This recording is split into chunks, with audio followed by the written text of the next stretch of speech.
All right, let's take a look at the last patron in Tasha's Cauldron of everything called the Sovereign Patron. So we've gone through these others, and you can see there's a lot of similarities with all of them, but there's also some important differences too. So looking here at the Sovereign, a leader without allies is not long a leader.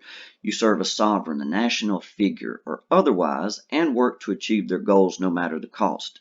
As agents of a sovereign, you serve as diplomats, enforcers, spies, fixers, bringers of aid, or executors of justice. You work within the system to uphold the status quo or step beyond the law to prevent war and worse. Politics, espionage, and mystery are facts of your world, as is hope and the fragile promise of peace. So look at the different types of sovereigns they recommend right here. Broadly defined, a sovereign ranges from the head of a government to the leader of a powerful private institution. Queens, chieftains, sultans, rajas are ready choices for powerful individuals who patronize a party of adventurers. Those on track to become such individuals, such as cunning senators, royal heirs, or influential celebrities, also fill a sovereign's role. When choosing or creating a sovereign to serve, consider whether that leader commands a government organization or another faction. All right, looking on from there, here at the top. While this section assumes your patron is the head of a country or other national body, they could oversee a powerful private division, a cult of personality, or an elaborate expedition. Also, consider the scale of your patron's organization. While serving as spies engaging in international intrigues could lead to world-changing escapades, being fixers for the mayor of a struggling town offers a personal connection to a place and its people. So here's the different sovereign types they recommend here: a village elder, somebody like a wizened leader of the community, a young noble, ambitious young noble person right here with vision, shipwrecked governor, desperate leader struggles to keep alive in the wilderness. Number 4, a ruler returned. Tribe's revered leader has returned from the dead and seeks to resurrect their past glories. Boy, that caused trouble. Number 5, hidden power.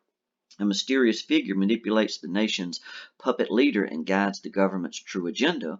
And then 6, true regent. The rightful heir reclaims the position. So here they look at some of the sovereign perks. The first one being elite access. While in service to the sovereign, you have access to the highest echelons of society. With your patron's permission, you can gain access to the halls of power, from national capitals and military headquarters to noble estates and troves of state secrets. You can also request that the sovereign grants you access to perks of their position, like access to diplomatic receptions or use of the royal guards. So after elite access, they got expenses. This is pretty much like you see with the others. Any common expense, no problem. You'll get that real quick. Immunity. We've seen this before right here. You are nearly immune to prosecution under the laws within their sphere, as long as you don't do something too bad. They mentioned salary. Like the others, they pretty much pay 1 gold piece a day, but of course, if you're doing a whole lot more than what the average person is, you could see that go up. Here's the sovereign contacts, who are going to be the in-between people. You might benefit from direct contact with your group patron. This includes audiences or secret meetings with the sovereign, depending on the nature of your work. Alternatively, the sovereign might purposefully want to keep their distance from you, either due to their busy schedule or to maintain plausible deniability regarding your work. So with sovereign contacts, they got things like an intimate confidant. This is one we've seen before in others, a sovereign's friend or lover maybe. Spy master, an intelligence operative, attends to the nation's dirty work so the sovereign keeps their hands clean. Number 3, an administrator. This bureaucrat disagrees with many of the sovereign's policies but takes loyal service seriously. Number 4, an executive assistant. The responsibilities of an butler or other servant at the royal household. Could be number 5, an envoy, somebody semi-retired. They mentioned maybe a leisure-loving ambassador, something like that. Number 6, spectral assembly, a ghostly council. There's an interesting one there. And then they mention these sovereign proxies. You serve a sovereign out of national pride, out of tradition, or for your practical reasons. The needs of a leader potentially embroil you directly in political intrigues, court maneuvering, or threats from national foes.